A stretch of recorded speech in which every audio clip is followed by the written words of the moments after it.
Texas Congressman Jeb Hensarling is the chairman of the House Financial Services Committee. Sir, thank you for joining us. I think a lot of Americans cannot believe that we are going through this again. What would you say to them?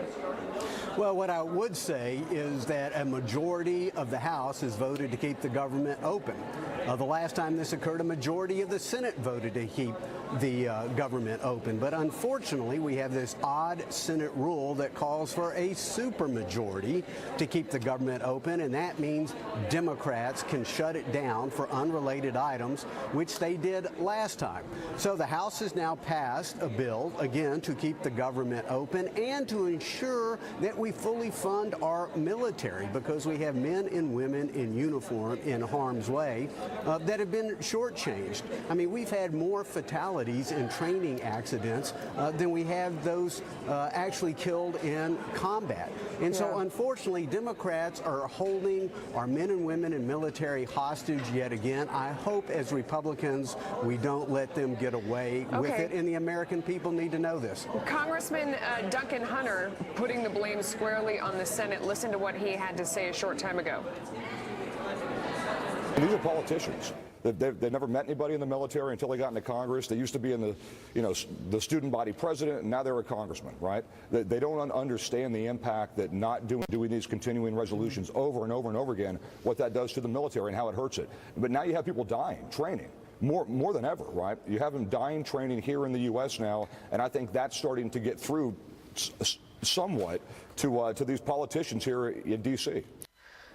The problem is that Americans at home don't differentiate between you guys and senators. They just are going about their life trying to pay their bills and take care of their family, and they watch this and go, why can't these guys get their job done?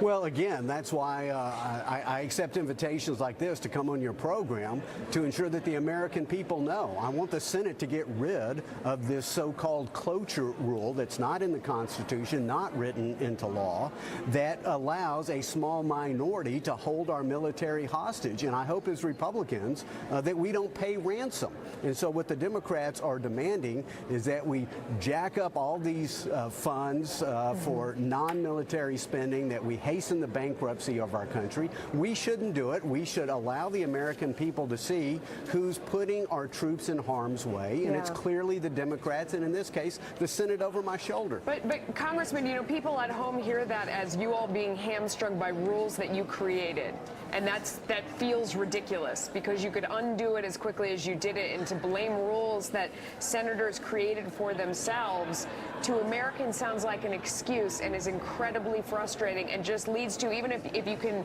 demonstrate that you're not part of the problem, it makes Americans just throw up their hands and say, you know, the whole place is a big giant swamp.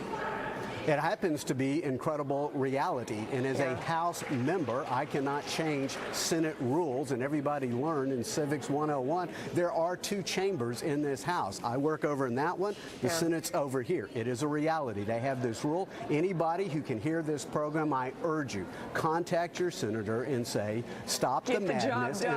Get the job done, and let the majority rule, and tell Democrats not to hold our military hostage, and to tell Republicans, don't pay ransom. Don't bankrupt the country in order to get our funding for the troops, to give the Democrats what they're demanding, that bankrupts our country and funds alphabet soup agency government, taking away our freedoms. It does seem like we keep getting bogged down over there in the Senate. We'll see what happens there. Sir, thank you for coming on. Back to work. We appreciate it. Thank you for having me.